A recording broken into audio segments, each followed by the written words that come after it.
आज हम सीखेंगे कि किसी भी गोले में सरकमफ्रेंस और व्यास में जो रेशो होती है वो कितनी होती है। हम पता लगाएंगे, हम कैलकुलेट करेंगे।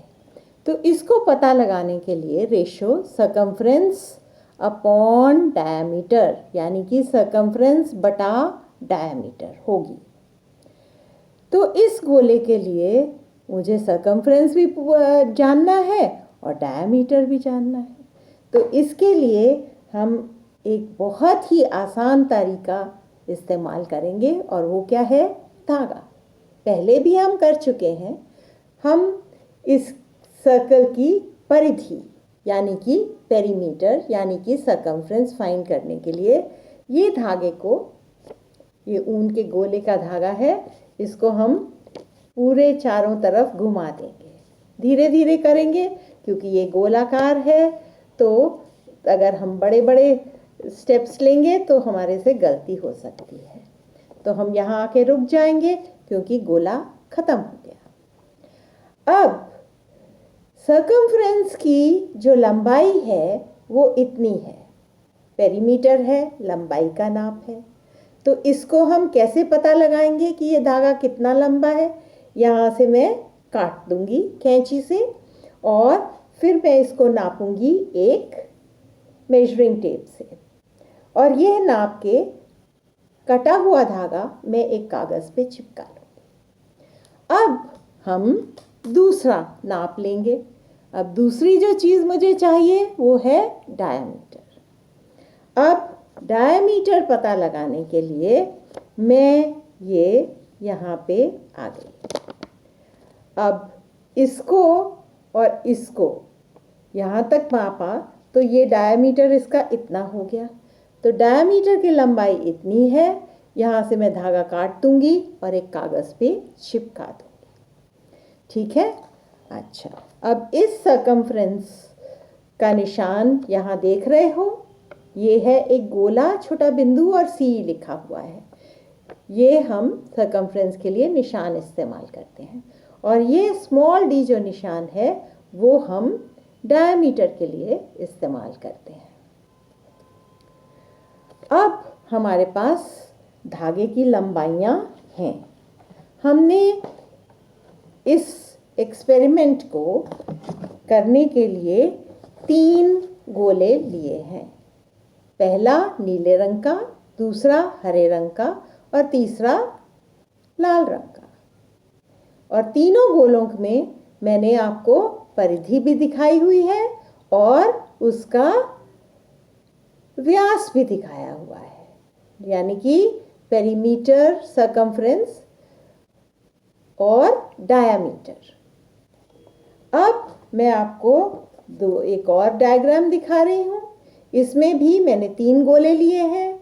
नीला गोला, उसमें त्रिज्या है OP, हरा गोला उसमें त्रिज्या है OP और लाल गोला उसमें त्रिज्या है OP। त्रिज्या रेडियस को कहते हैं। अब इन तीनों गोलों की लंबाई के धागे मैंने एक कागज पे चिपका दिए। आप देख सकते हो, पहला गोला सरकमफ्रेंस और डायमीटर। सरकमफ्रेंस का धागा ज़्यादा लंबा है, डायमीटर का कम लंबा है। दूसरे गोले के लिए भी मैंने सरकमफ्रेंस का धागा चिपकाया है और डायमीटर का धागा चिपकाया है। और तीसरे गोले के लिए भी मैंने सरकमफ्रेंस और डायमीटर के दोनों धागे चिपकाए हुए हैं। अब मैं आपको बारी बारी से ये तीनों गोलों के बारे में बताती हूँ। पहले गोले का सरकमफ्रेंस 31.4 सेंटीमीटर है। इसका डायमीटर 10 सेंटीमीटर है और रेशो सरकमफ्रेंस अपॉन डायमीटर उसको हम कहते हैं 31.4 अपॉन 10/10। रेशो को हिंदी में हम बोलते हैं अनुपात। तो अगर हम इसको कैलकुलेट कर लें तो सरकमफ्रेंस और डायमीटर का जो अनुपात है वो आएगा 3.14, यानी कि 3.14। अब मैं आती हूँ दूसरे गोले पे। दूसरे गोले पे भी यही हमने किया है। दूसरे गोले में जो सरकमफ्रेंस है वो है 25.3 सेंटीमीटर, डायामीटर है 8 सेंटीमीटर, और अनुपात सरकमफ्रेंस और डायामीटर का, या हम कह सकते हैं परिधि और व्यास का अनुपात है 25.3 अपॉन बटा 8। और इसको हम अगर पता लगाएं कैलकुलेशन करके तो ये आ जाता है 3.16। अब मैं आपको तीसरे गोले की वैल्यूज दिखा रही हूँ और कैलकुलेशंस। तीसरे गोले का पेरीमीटर या सरकमफ्रेंस परिधि 18.9 सेंटीमीटर है, डायामीटर है 6 सेंटीमीटर, सरकमफ्रेंस अपॉन डायामीटर, परिधि और व्यास का जो अनुपात है वो है 18.9 बटा 6। अगर हम इसको कैलकुलेट करें तो हमारे पास वैल्यू आ जाती है 3.15। अब ये सब कुछ तीनों गोलों के लिए मैंने एक टेबल बनाया है। आप देख सकते हो ये टेबल।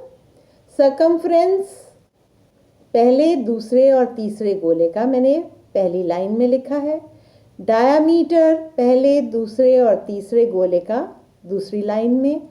और अनुपात परिधि और व्यास का या सरकमफ्रेंस अपॉन डायामीटर की रेशो, यह मैंने तीसरी लाइन में लिखी है।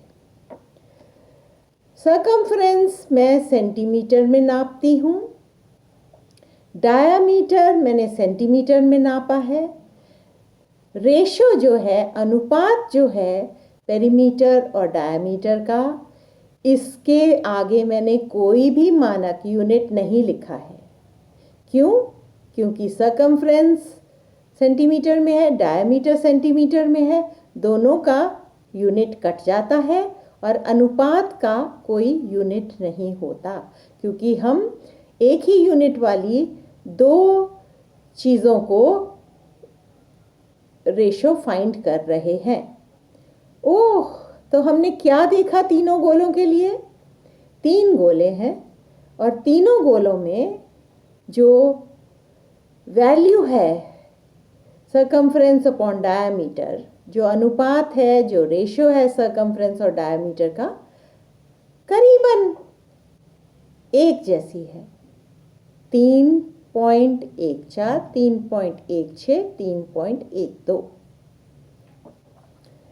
तो हम ये कंक्लूजन पे आते हैं कि कितने भी गोले ले लो, जितने भी गोले ले लो, दुनिया के सब गोलों के लिए जो रेशो है सरकमफ्रेंस अपॉन डायामीटर की, जो अनुपात है सरकमफ्रेंस अपॉन डायामीटर की, वो एक कांस्टेंट है। एक समान रहता है वो अनुपात, वो रेशो एक बराबर हमेशा रहता है। और इसको हम डिनोट करते हैं एक ग्रीक लेटर से, पाई। ऐसे लिखते हैं जैसे मैंने दिखाया है, और प्रोनाउंस करते हैं पाई, और यह रिप्रेजेंट करता है अंग्रेजी का लेटर पी। और पाई की वैल्यू हम अपनी कैलकुलेशंस में इस्तेमाल करते हैं 3.14 या 22/7। पाई कांस्टेंट है, बदलता नहीं है और इसके मानक नहीं है।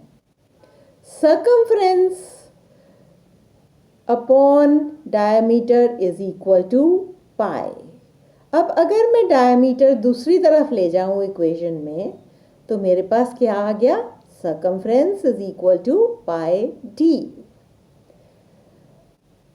अब मैंने आपको ये भी सिखाया हुआ है कि डायमीटर जो है 2 टाइम्स रेडियस है, दुगना रेडियस। तो डायमीटर की जगह अगर मैं 2r लिख लूँ तो मेरे पास क्या आ जाएगा?